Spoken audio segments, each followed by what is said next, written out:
as a continent has now defined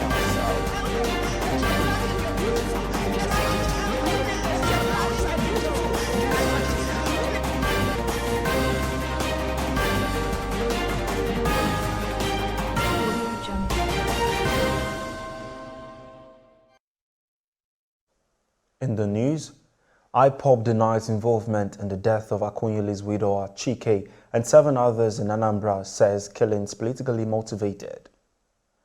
Tunisia's president names Ramdane, a politically inexperienced professor, as country's first female prime minister, asks her to form a new government. Britain to use soldiers as tanker drivers to ease fuel supply issues, business secretary. Details coming up shortly.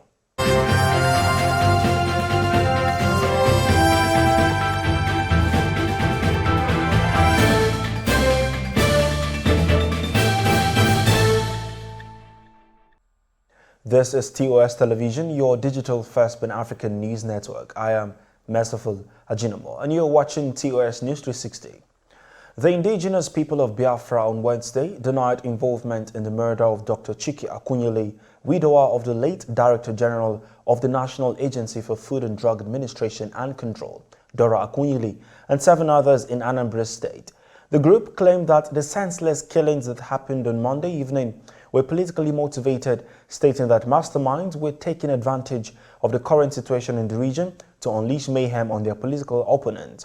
IPOB further claimed that those who killed Professor Dora Akunyili were responsible for the death of her husband.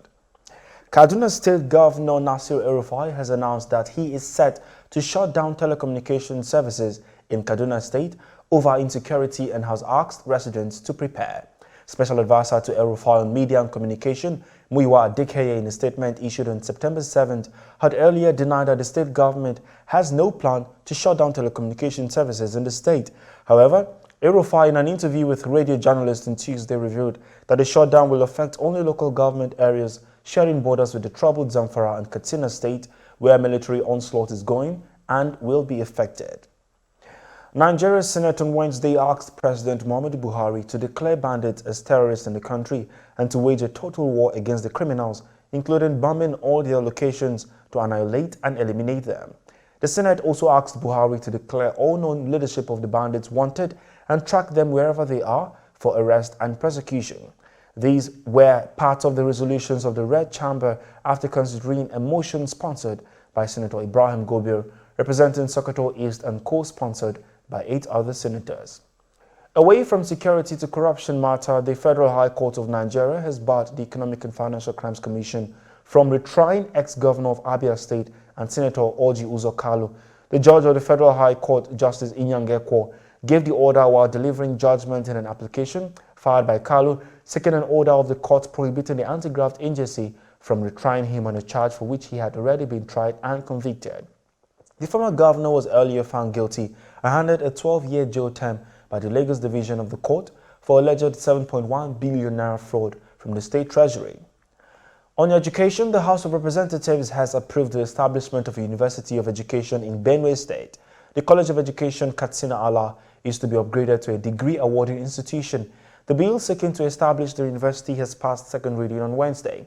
Leading the debate on the bill at the second reading, lawmaker representing Katsina Ala, Ukumlogo Federal Constituency in Benue, Richard Bande, said the bill will show the responsiveness to the need for quality education as enshrined in the Constitution of the Federal Republic of Nigeria 1999 as amended and the National Policy on Education.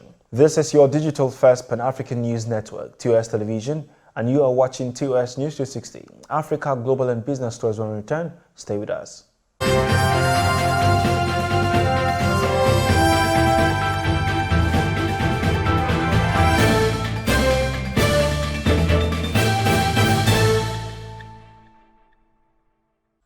Thank you for staying.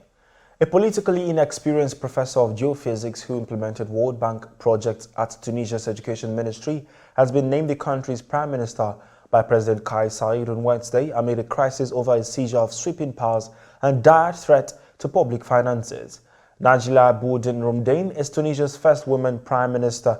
Speaking in an online video, Saied said her appointment honored Tunisian women and asked her to propose a cabinet in the coming hours or days because they have lost a lot of time. President Kais Saied has been on the growing domestic and international pressure to name a government after he dismissed the Prime Minister, suspended Parliament and assumed executive authority in July in moves his foes call a coup.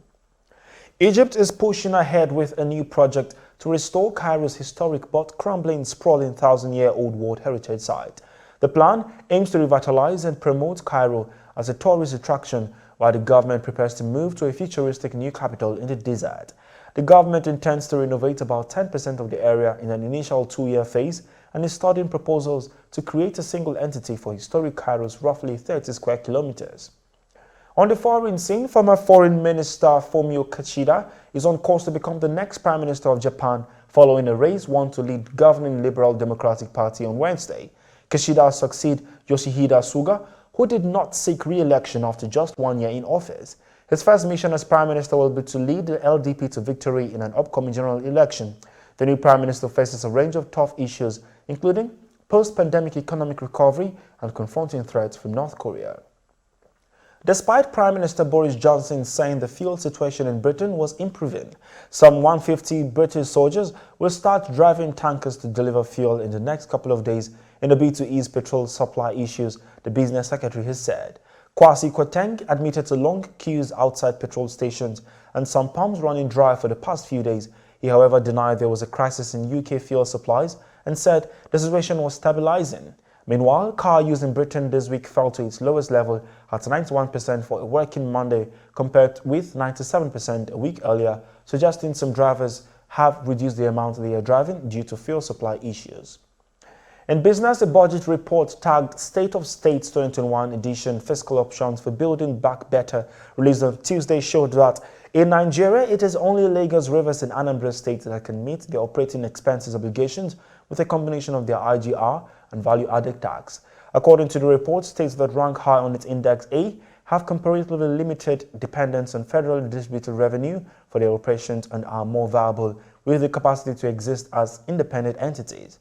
While Lagos, Rivers and Anambra occupy the top 3 spots, Benue, Taraba and Bayelsa states are the bottom 3 states. And that is TOS News 360 on your digital first Pan-African news network. For more updates, visit www.tostvnetwork.com. Follow and like our social media handles on Facebook, Twitter and Instagram. And remember to subscribe on YouTube. Do stay with us and enjoy more programs on the network. I am Merciful Ajinomo. Many thanks for watching.